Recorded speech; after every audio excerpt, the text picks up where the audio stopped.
Stephanie coming to you live, not live, but coming to you right now. I had to put some lip gloss on my lips because my lips were dry, okay? My lips were dry, okay? So listen, I have a message for you guys. Okay, some of you guys are not going to be happy with this message. You're not. But just like today, I put out a message called Focus. And in the message Focus, I went into details about how, people are born without being able to see, without being able to hear. And, some people, even during their life, they end up losing their sight and losing their hearing, and specific disabilities will happen, and they have to adapt to a new life, right? Well, like I said before, when you're walking with God, you have to also adapt to a new life, which is, yes, there's going to be warfare here and there. Do you get what I'm saying? I have a message for you, and God says they cannot touch you. And I said this to you guys last week when I said they were sending spirits. They can't touch you, okay? God said again, they can't touch you. Not only can they not touch you, they cannot harm you. Let me tell you something. Job was a chosen one, okay? Job was one of God's most faithful servants. By the way, God gave me a message about, children of God and being financially secure, and people in God's kingdom being financially secure. I have a message about that. I'm going to post that sometime this week. It's totally off topic, but I want you to look at Job. Do you see how Job was financially secure? Job had a lot, but he was still a humble man. He was still a faithful servant of the Lord. Money never changed him. You know what I mean? But with that being said, Job was a chosen one, right? And even though Job was a chosen one, and he was a very faithful man, and he didn't really have any sins, he was blameless, the warfare still hit him. He still had terrifying dreams. The devil still tried him. You get what I'm saying? His stuff still got stolen. He lost all his resources. He lost everything. His children died. His family was taken from. He lost everything. Okay? Everything. But even when he lost everything, Job still had God. Job still spoke to God. Okay, Job still was close to God. It brought Job closer to God. Even though Job sometimes got upset at God, it brought Job closer to God. You get what I'm saying? And the point of me saying this is, Job was tested, okay? But the devil still wasn't able to hurt Job. God said, take everything from Job, mess with everything in his life, but don't touch the man. Okay, so if you look at Job 1, some of y'all ain't gonna like this, but I have to tell you. If you look at Job 1, I think it's verse 12. Is it verse 12? Yup. Job 1, verse 12.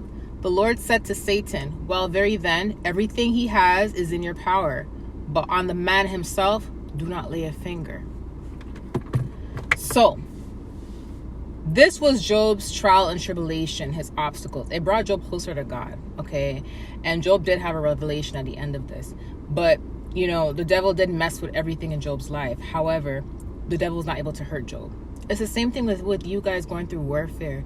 And, things being up and down. You may lose your job tomorrow, or someone may have passed away in your family, or you may be homeless, or you may have been in an abusive relationship, and, a lot of things may pile up on you, but then you're wondering why you're still here. You're wondering, whoa, although everything happened to me, I'm still breathing.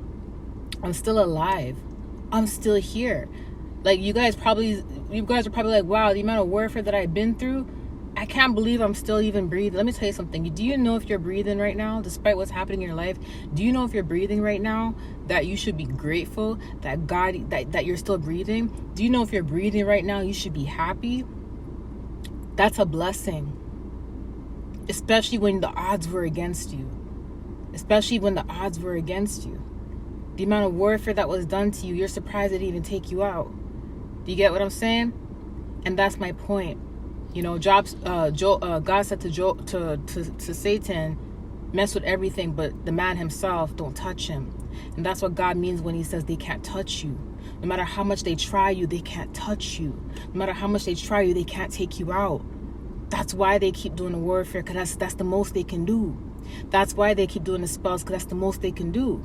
Right? God's still gonna deal with them though. I told you y'all, judgment started today for the wicked. It started today, right? So I just want to remind you guys that God said they can't touch you. Okay, and listen, look at the bright side of Job. Although Job went through all that, guess what happened? God blessed Job even more at the end. Even more after he went through these trials and tribulations. He still blessed Job. You get what I'm saying? You know how much times God put me in a very crazy situation where I'm like, God, I don't even know how I'm going to make it, but I still have you. Even when I didn't have nothing, I was still humble. When I didn't have nothing, I was still humble. My kingdom husband said to me, Steph, the little things make you happy. And he said it kind of bothered him. Not in a negative way, but it bothered him because he's never seen someone that would be so happy just from little things. But you know why I was happy about getting little things or receiving little things, or why the little things made me happy, is because I'm grateful to even be alive. Because the warfare experience in 2016, I almost died. I was pissing on myself laying on the floor. Boils were coming out my face. My pupils were big. The white part of my eyes were turning black. It was bad. Like there was a demon inside me, you know, that came into my body. I was demon possessed. Someone sent a spirit to me and it almost took me out. You get what I'm saying? So the little things make me happy. You know, getting a latte makes me happy. If I haven't had a latte all month and God says, fine, you can have a latte, I'm like, I'm happy the whole day because I got a latte. You get what I'm saying? Little things make me happy. I paid my bill, I'm happy. My kids have food to eat, I'm happy. I got a roof over my head, I'm happy. Even when I was in a shelter, I was happy. Do you see what I'm saying? That's the point. Like, cherish little things that you have. And when God sees you cherish little things that you have, he'll bless you with more.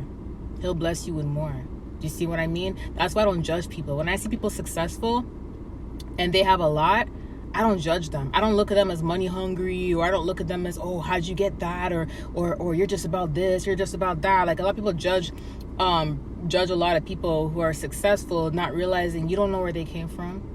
Look at Job. You don't know what happened to people. People know what happened to Job because it's in the Bible, but there's a lot of Jobs walking around today. There's a lot of Jobs walking around today and who are successful today, and no one would have ever known what they've been through because they don't look like what they've been through. You see what I'm saying? That's why I don't judge people, you know? But God said they can't touch you. And I want you guys to look at your life and look at the things that you have. Breathing is a blessing. You get what I'm saying? Breathing is a blessing, you know? Being able to walk on this earth is a blessing. I know life sometimes feels like a curse sometimes, but let me tell you something. You have to understand that out of all this, I don't want to be nasty, but out of all the semen, you're here. You were picked for the soul that God gave you. Okay, you know what I mean. I don't mean to be nasty, but I had to keep it real. Okay, and listen, there's billions or millions, and you're the one that made it. Okay. Many are sent, only few are chosen. The fact that you're even a chosen one, you're blessed to be a chosen one. You see what I mean? You're blessed. There's a lot of people who are evil that wish they were in your shoes right now, but they can't be in your shoes because they don't have the heart to be in your shoes. You see what I mean? So cherish what you have. Cherish what you have. I could honestly say if God took everything from me, I'd still be okay because he's done it so many times. He's taken things from me so many times, and this is why I'm blessed today. So when you guys see other people blessed out there, just remember that they may have been through a Job moment too, just like you, but they kept fighting. You get what I'm saying? So keep fighting and cherish the little bit that you have, and God will bless you with more. Okay? And they can't touch you. I love you guys. Talk to you soon. Bye.